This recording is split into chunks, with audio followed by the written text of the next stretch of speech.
Hello, my name is John, and today we'll be reading Mutiny on the Potomac by Crouere on Townhall, posted August 5th, 2017.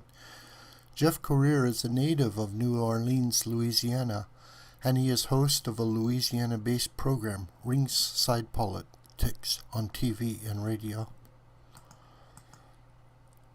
The world is witnessing a political mutiny that is unprecedented in the annals of American history. Donald Trump was duly and overwhelmingly elected President of the United States on Tuesday, November 8, 2016. He received the votes of almost 63 million Americans, the highest total ever for a Republican Party presidential candidate.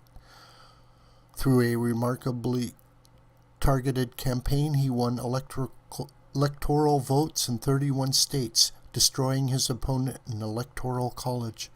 For any other president, his opponents would have given him a honeymoon and allowed his administration to get started and implement his agenda. Unfortunately, these traditional American political norms do not apply to Donald Trump. Despite his legitimate victory, Trump has been the subject of an unrelenting and unparalleled number of deceitful attacks from his disgruntled opponents. Immediately after his victory, a sinister network of deep state operatives, Obama holdovers in the bureaucracy, Never Trump, Republicans, Democrats, and biased liberals in the media joined forces to achieve one goal: overturning the election results. The reason this corrupt cabal is trying to invalidate the will of the American people is that President Trump's agenda is a severe threat to their livelihoods. The sultans of the status quo view the president's plan to put America first and drain the swamp as a call to political arms and a battle for their survival. To protect their power, Trump's many opponents have tried everything from challenging the presidential vote totals in certain states to intimidating the members of the Electoral College. When that failed, the next step has been to manufacture the Russian collusion nonsense, which has led to the precarious situation which exists today.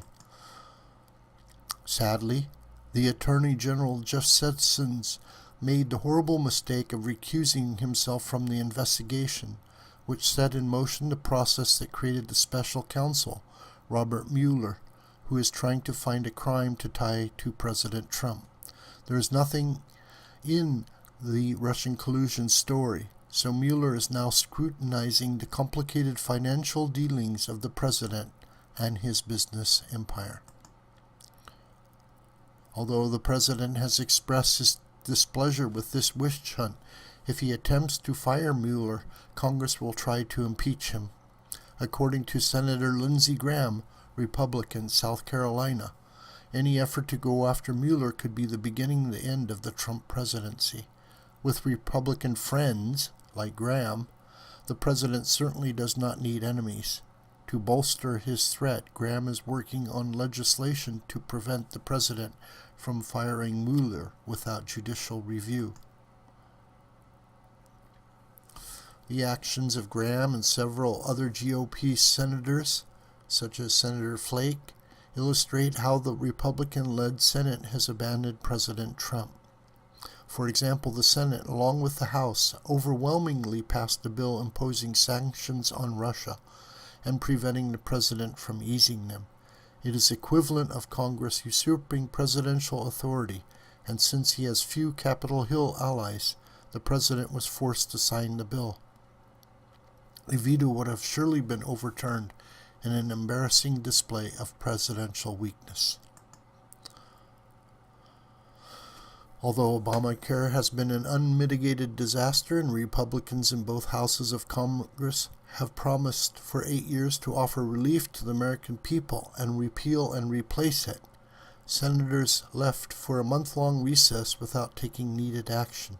The president exhorted Republican senators to pass a bill before leaving for undeserved vacation, but they ignored his protests and scurried out of D.C. anyway. The major promises of the Trump agenda, such as health care reform, tax cuts, infrastructure spending, and building a border wall are now in total jeopardy. One of the chief problems has been the lack of support for President Trump in the Republican-led Congress. These turncoats, such as McCain, are working with Democrats to not only stop the Trump agenda, but also to empower and protect Robert Mueller. If congressional Republicans cared about the agenda of President Trump and his 63 million supporters, they would be doing something to investigate the misdeeds of the former administration, Hillary Clinton, and the unprecedented number of leaks coming from moles within massive federal bureaucracy. President Trump has been battered by 126 leaks in the first 125 days of his administration. The latest embarrassment involved the leaking of transcripts of his conversations with the leaders of Mexico and Australia. These leaks are undoubtedly federal crimes, which should be investigated by both the Justice Department and Congress, but it seems all the focus is on the Russian collusion conspiracy. This administration faces threats on many sides, but the most severe danger comes from the special counsel. Over the last few weeks, Mueller has assembled a Democratic Party dream team of 16 attorneys, including 8 who gave contributions to liberal candidates such as Hillary Clinton. Mueller is also compromised because he has close ties to former FBI Director James Comey, who clearly engineered the investigation by leaking his infamous memos. In any other administration, Mueller would be fired, but President Trump's hands are tied. If he fires Mueller, he will be impeached, and the resulting firestorm will make Watergate look like a day in the park. As President Trump watches Mueller expand his staff and his mission and impanel a grand jury, he is surely asking himself why he wanted this job in the first place.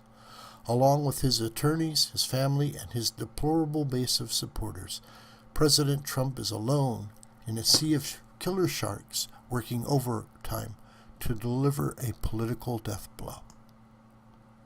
At this point, it is reassuring to know that a Bible study has been started in the White House.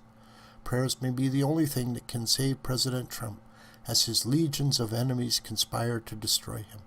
The mutiny on the Potomac has begun, and the fate of the captain of our ship, President Trump, hangs in the balance. This video is a production of the School of the White Crane. You can reach me, John Brooker, through commentary on this video or through my Gmail listed here.